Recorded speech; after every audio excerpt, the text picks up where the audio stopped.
Hello and welcome. It is now we are entering the last period of this Vasa from new moon to full moon. They call that the waxing moon, I think, when the moon is growing. This is the last of such a phase.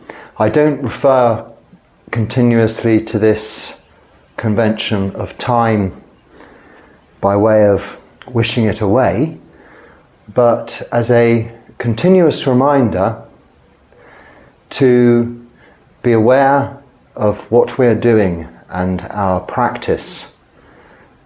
As I often repeat prior to Uposatha, the full moon or new moon day, the Buddha said, Bhikkhus, time marches relentlessly on. How well are you spending your time?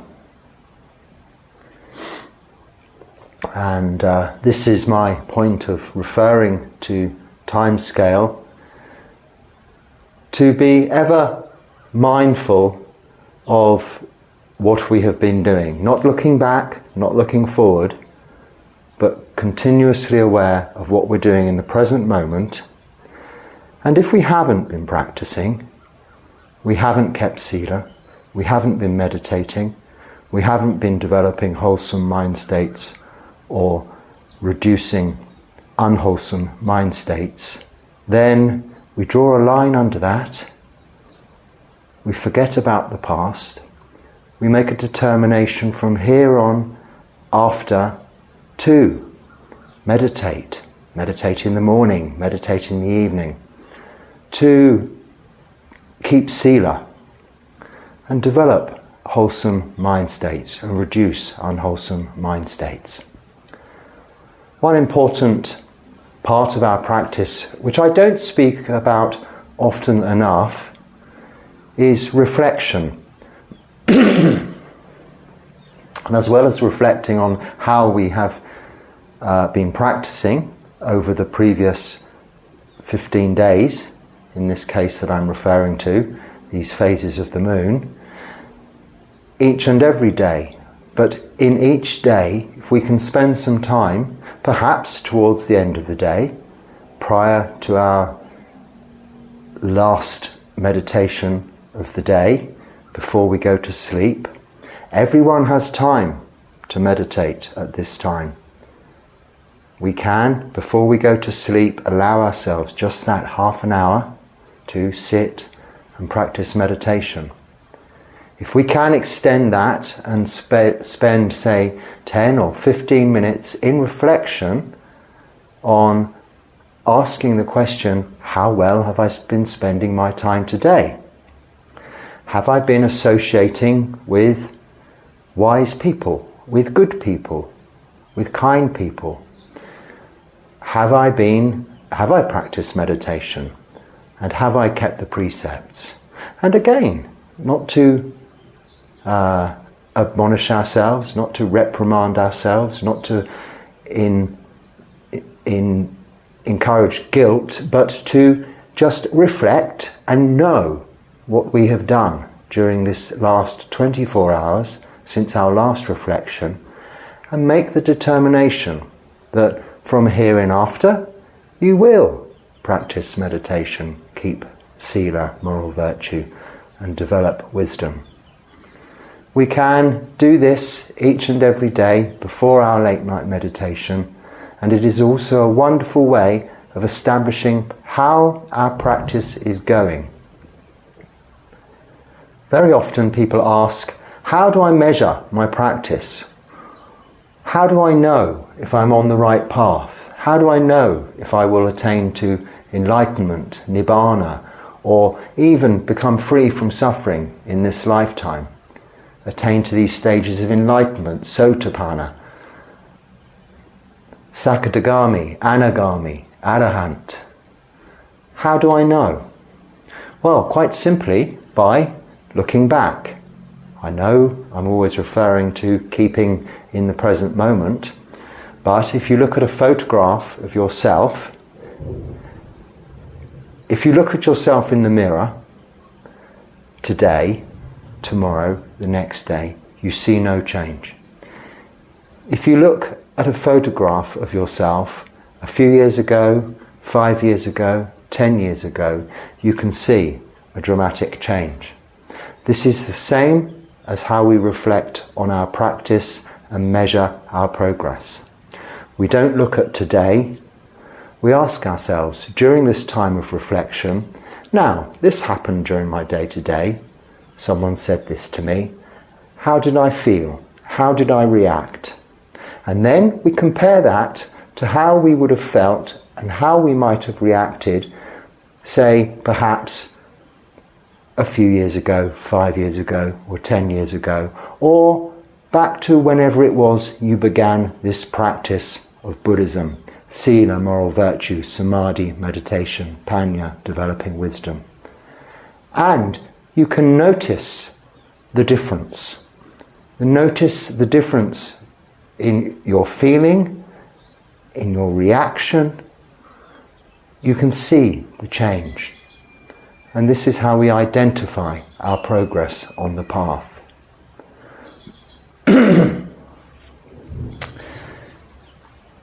So, that being said, I'll start now. We'll look at some of the questions and comments and see if there's something I can talk about amongst those that hopefully might be useful.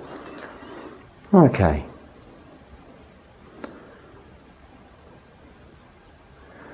Oh, this is quite a long one to begin with. Dear Bhante, after discovering and implementing Buddhist practice in my life for the past 3 years, has made me feel very disenchanted with the way of the world. I am currently in my early 20s and it is very difficult for me to pursue a tertiary education for the sake of getting an occupation, because I struggle to find motivation and desire to learn about worldly subjects.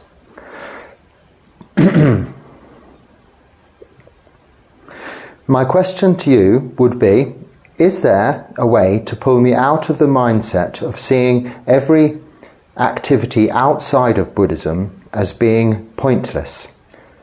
How can I readjust myself to adapt to society after learning about the supreme truth, sadhu?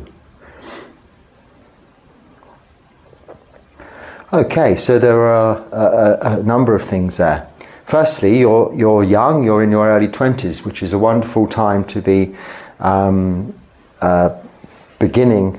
Any time is a wonderful time to be beginning this practice, if you're from a non-Buddhist culture. But of course, the younger you are, the longer you have, hopefully, time to practice, and the more opportunities that come. But it's about quality of practice. So us older folks who've come into it later in lives needn't worry. It's about the depth and quality of your practice. Like anything, quality rather than quantity. However, given this opportunity, and it sounds like you're almost still in education, and you have become disenchanted with the world.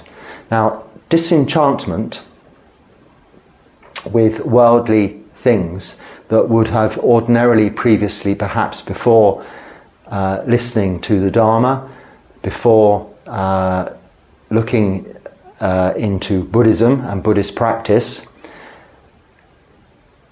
worldly things that we may have enjoyed, going out to restaurants, going to bars and clubs or something like this, dancing in whatever these days is the equivalent of discos. I don't think discos is a thing, is it? I'm not sure. People still dance, surely. And cinemas, and the usual, even sports and things like this. Some of these things can start to begin to seem a little pointless. There were these two disciples of the Buddha. I'm not really sure of the sutta or the story. I'm not good at recalling these things, but generally the rough idea of it is they were sitting at this big event, and one of them turned to the other and said, what's the point of all this? And the other one was kind of thinking the same, and they went off and they joined the Buddha and became monks. And myself, I had this same before even. I knew about Buddhism. I would be doing things that I'd been doing for years and really think, well, what's the point of this? This is disenchantment. Disenchantment, I can't quite remember the Pali word for it, but it is a thing, it is a positive and a benefit and of the practice, and it is considered as progress towards freedom of suffering. Because we no longer see as exciting and with the same passion those less skillful, less wholesome ways of behaving or activities. We see the pointlessness in them. It's not that we have an aversion to them. We're not building up ill will. We're not deciding we now no longer like the cinema. We now no longer like restaurants. We can in fact still continue to do these things. But we are not getting carried away. We have lost the passion for those things, which tends to mean we stop doing them. And we change to a large extent, often, our circle of friends to those that are perhaps practicing the Dharma or joining meditation groups or discussion groups in Buddhism or watching Dharma on the internet, going to temples. We change our lifestyle in accordance with our newfound interest. But it's deeper than an interest, of course, because it is a way of actually changing our mind states, our concepts, and our lives for the better, which does result in this disenchantment. So firstly, don't see it as a bad thing. However, if we start to see things that are conventionally useful as pointless, then this can be a little bit of a negative side to that, but this is more coming from aversion. So for instance, we may still have to go to work to earn a living, to support ourselves and our family and keep a roof over our heads. Or if we're in education, we may still have to continue to go to lessons, classes, lectures, whatever, to study, to pursue our education, for two reasons. It could be that it's expected of us, and secondly, it is a great opportunity that you are being given, offered, to have an education. So, out of respect for that opportunity, it's wholesome to continue with it. You are also expanding your intellectual capacity, which may be not 100% necessary in terms of Dharma and its practice, but it is still an exercise of mind, of discipline, of khanti, patience and endurance, sometimes to do things that we don't really want to do things that are necessary for us to do. So some tasks, some service we might do, some duties we may carry out, say living in a sangha, in a community, in a monastery, or just in everyday life, perhaps looking after relatives or something like that. We may do them out of generosity, out of kindness, out of love, and out of all good intentions. But it isn't really that wrong, that bad, if you don't like doing it so much, and you're doing it because it's necessary. I don't think the Buddha expected us to say, right, okay, you've really got to love looking after this sick person and enjoy every moment of what you're doing. No, he's saying you should do this out of the kindness and generosity. After all, if we only did things we really genuinely loved, then we wouldn't really be providing service. We would be getting so much benefit and joy from doing that thing for ourselves that the thing we're doing is not as worthwhile, or is not as much in terms of giving of ourselves, of our time, generosity, as it is when sometimes we have to do things that we're not so keen on. However, in terms of education, let me just remind myself of the question before I go too off the subject.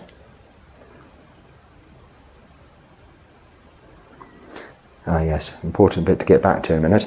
But in terms of education, as you've specifically asked of this, but likewise with jobs and careers, which are just really the continuation of education in worldly life, We should do all of these activities, we should carry out all of these activities with diligence, with care, with khanti, with patience. We should do everything well and properly, to the best of our abilities, and put in 100% effort, whether we are passionate about it or dispassionate about it, disenchanted with what it is we're doing. We should still continue, because not to do so is not taking our responsibilities in life seriously, and this is also very important. This comes under and is part really of sila, of moral virtue, in the overall context of harmlessness or not harmlessness. If we neglect our responsibilities, we could be causing harm to others or ourselves. So it's important that we always, until we're in a situation whereby we can perhaps renounce worldly life, within worldly life, still carry out our responsibilities both to others and to ourselves diligently. How do you change this mindset and accept that, or you're asking the question, mindset of seeing every activity outside of Buddhism as being pointless? Well, every activity is Buddhism. Buddhism isn't a thing. Let's firstly say this is just the name we've given the practice of sila, samadhi, panya, moral virtue, meditation and developing wisdom, named after the awakened being, whom got his name purely from this word Buddha, Buddha, which means awakened one. Siddhartha Gautama became the awakened one, called Buddha, and we then called it Buddhism. So what you're referring to there is the Dharma, everything outside of the Dharma. Well, nothing is outside of the Dharma. So you may have a very horrible job that you dislike very much, or you may have an educational program that you see entirely pointless because, let's say, at the end of it you want to become a monk. Well, I know many monks whom have gone through many years of education. Well, myself, I had a life of business and things that I've done which are totally irrelevant to what I do now. But I don't regret any of the time that I spent in carrying out those activities diligently. Firstly, because I was providing service to humanity, to the world, as I was to myself and my family in its support. I had to do something with my life, as we all do. This was long before I discovered Buddhism, but even if it had been in tandem with Buddhism, you cannot just, well, you can, eventually you can renounce worldly life when the time is appropriate and ordain and become a monk. But in order to do that, you have to still have all the loose ends tied up. You're not allowed to ordain until you've cleared your debts, and until you're not duty bound and responsible for, say, caring for others in your family. Not so much that, the real only thing is the financial requirement, but most people wouldn't just abandon, say, an ill family member if they were the only person responsible for it. You can, to some extent, walk out of a job or walk out of a career, but you have to be very sure that you don't want to go back to that, because we don't take a lifetime vow when we ordain as a Buddhist monk. We ordain for as long as we wish. It can be as short as a day or as long as a lifetime. There's no specification. It could be you find it unsuitable and want to go back. Now, if you've, as they say, burnt all your bridges, so you've not finished your education, or you've walked out of a job leaving it irresponsibly so you could never go back into that career, then you've, another expression, cut off your nose to spite your face. For the sake of a few more weeks or years even, practice, finish what you were doing, then also your mind will be clearer, will be cleaner. You've got a clean break from worldly life moving into the full life of a renunciant. But from what you're talking about, this is just seeing the point in all these things you're doing and not seeing them as outside of Buddhism, being pointless. Well, they're not outside of Buddhism. This idea of Buddhism, the Dharma, is not something separate to life. It is the truth about life. And what is the truth? It is that there is suffering. So in this case, it could be the pointlessness of what is you're doing. Now, this could be a job, or it could be education. It doesn't matter. It could be a relationship. We can be in situations, even in relationships, where we become disenchanted and see them as pointless. Nevertheless, it could be that you are responsible for holding a family together, if it's appropriate to do so, together for a time period. It's usually responsible to finish an educational program, whatever its nature, and also with work to continue it to its end, to only leave when it's appropriate. Now, this may be not what you want, and that is just desire. So what is the cause of suffering? It is desire. So it's desiring to have something you haven't got, or not to have something you've got. In the case of something you consider pointless, you desire not to have it. But if you recognize this desire as that, this is the practice. This is recognizing you don't want to do this. It's pointless. Now, if you can not do it, don't do it. But if you're obliged to do it, you do it knowing that it's your responsibility, it's your duty, and you have the mindset that this isn't forever. Like everything, it's impermanent. It's unsatisfactory currently, it's causing you some suffering, but this is impermanent. It's out of your control for the time being. When the time is right, this will change. This is how you change that mindset. It's just a slight adjustment, seeing it as Dharma. The only obstacle you have in your way here is that you're seeing it as outside of Buddhism. Well, it isn't. It is Buddhism. Everything. Even meditation. We can't be meditating all of the time sitting in samadhi. And you may say, I don't have time to meditate because I'm always in college or school or university, or I have to go to work. We can find time at the beginning of the day and at the end of the day. We can find time during the day to be mindful and watch the breath from time to time. Occasional minutes, just stop, breathe in, and let the body settle and relax. The mind settle and become calm. This only takes a few seconds. You can do this wherever you are throughout your day. This is practicing mindfulness throughout your day. And this is one of the most important parts of the practice. To be mindful throughout all of your daily activities, not just when you're sitting in meditation.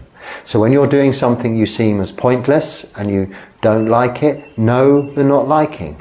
Understand where it's coming from, the desire not to be doing it, the desire to be doing something else, or just the opinion that you consider it as not worthwhile. Now, if anything is unwholesome, unskillful, in not in accordance with precepts, moral virtue, then one has to review it very carefully, and you do need to make a decision to walk away from it, most probably. But if it's usual, day-to-day life activities, then it is not outside of Buddhism, it is not outside of the Dharma, it is the Dharma. When you see it as that, this is the change you need, the slight shift in mindset you need to be able to continue enthusiastically with your practice, as you clearly are doing.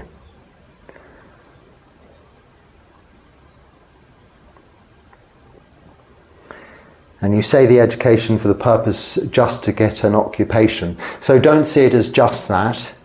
Some of the things I learnt in school, in college, in further education, and things I've learnt in life, in my career and business, and things I've learnt in relationships and family life are very relevant today in this life I have as a monk, because they are as they were then. Not everything all at the same time, but things come up. This is all Dharma. Everything we've done prior to, and I can say to me, in my case, prior to Buddhism, because I knew nothing of Buddhism before, most of my life. So everything I did prior to that wasn't a waste of time. It's all applicable now. I can look back at everything I've ever done and seen, yes, like I was saying earlier in this reflection, how would I have reacted? How did I react? How did I feel in that situation? And I can say, fortunately these things don't happen now, but how would I react now if it did? And when things do happen now that are difficult, how do I react now? How do I feel? When I compare the two, I can see the benefit of the practice so very clearly, so very easily, because I have the experience of the past, which isn't pointless. It is the Dharma. So there's an example. Okay, thank you for your very good question. Okay, moving on. I think there's time. Hello, well wishes. I would like to know which type of meditation is most suitable for students who may have ADHD. Thank you in advance.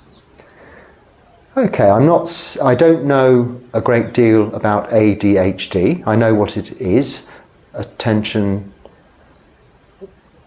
deficit something disorder maybe. Anyway, it's a very overactive mind, isn't it, and not being able to concentrate. But as I say, I don't know much about the condition itself. But any and also I'm not a doctor or a psychiatrist, just to put that caveat in right at the start. So always speak to your physician, always speak to your psychiatrist, medical or psychological physician about your ailments or conditions or differences in personalities. Anyway, that's the caveat bit. But your question is, which type of meditation is most suitable? So,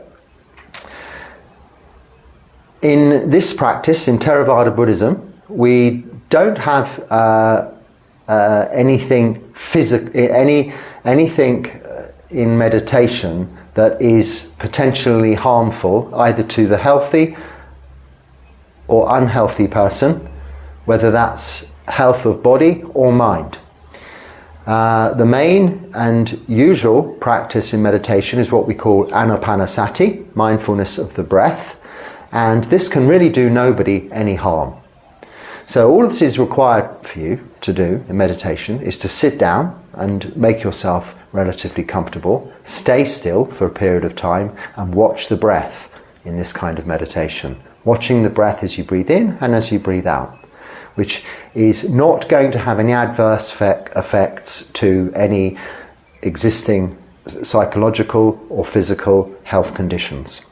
However, you may find it difficult, more so, to sit and concentrate on the breath if you have a condition such as ADHD. But this could be quite good for it, because you are continually trying to tether your mind, stop its wild wanderings, if that's not just people with ADHD have. We all have this problem. This is the nature of the practice, to sit and allow this mind to settle first, so that it can become calm by watching one single thing, a meditation object. So you may have heard of all sorts of pranayama practices that there are in yogic techniques. Now these are a thing totally outside of Theravada Buddhist practice of meditation, and not something that I'm able to comment on, because it's not what I teach or what I practice. But in terms of this meditation, anapanasati, for example, just watching the breath, and you're asking me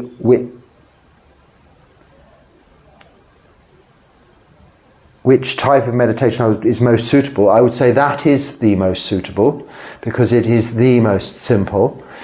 The breath is always there, it requires no accessories, just sit and settle and watch the breath.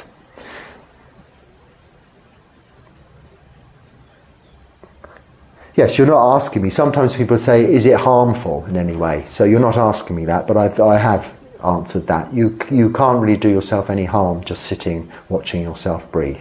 I think it would be very suitable for you with ADHD also. It will help. I know people with ADHD who practice anapanasati meditation and find it very beneficial indeed. Right. Now, what's this time saying now? You see, I think this is where I go wrong. I look at the time on the screenshot of the of the question, which is not, of course, the time, is it? It's the time of the screenshot. So maybe that is enough time.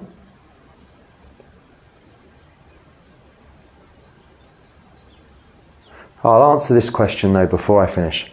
I want all the time. Then I examine my wants, give them up individually, then want to want something. But I guess freedom is not wanting emotionally. Question mark. But I guess freedom is not wanting emotionally.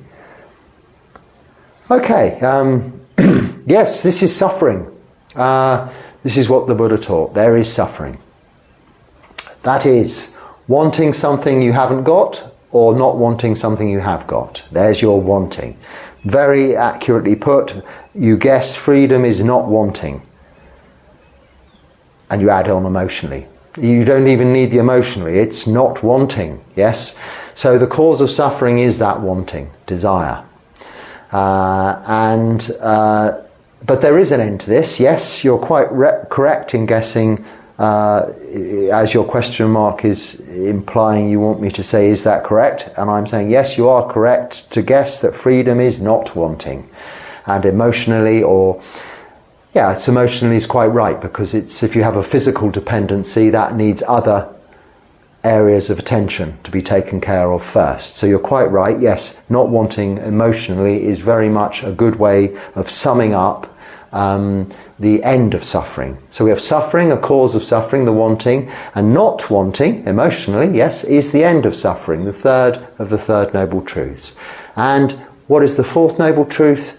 There is a way leading to this end of suffering, and that way is the Noble Eightfold Path. And this Noble Eightfold Path is this practice of Buddhism: moral virtue, sila, meditation, samadhi, and wisdom, panya. The Noble Eightfold Path, just to remind you, as my final part to this talk today, is right view, right intention, right speech, right action, right livelihood, right effort, right mindfulness, right meditation. So the first aspect is right view, being really wisdom, panya, knowing the Four Noble Truths, knowing that things are anicca, impermanent, knowing that things are dukkha, unsatisfactory, knowing things are anatta, not within our control. This is right view. Applied to everything, everything is Dharma. Bring it all under that umbrella of Dharma. Dharma just means the truth, or nature if you like, but nature is the truth. We cannot get away from this universe that we're in. It is what we are surrounded in, it is by, and it is what we are part of. In our very makeup, by what we are made of, our elements of solidity, of liquidity, of gaseousness, of temperature, of spaciousness, and this conscious awareness of all of those things, our existence, our very existence, here on this planet, in this universe.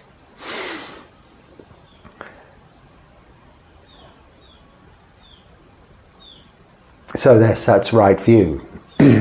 Right intention, this is where we go into sila, into the moral virtue part of the Noble Eightfold Path, to always have the good intention. So we can make mistakes without intention, but if we always have good intention, then we are keeping moral virtue.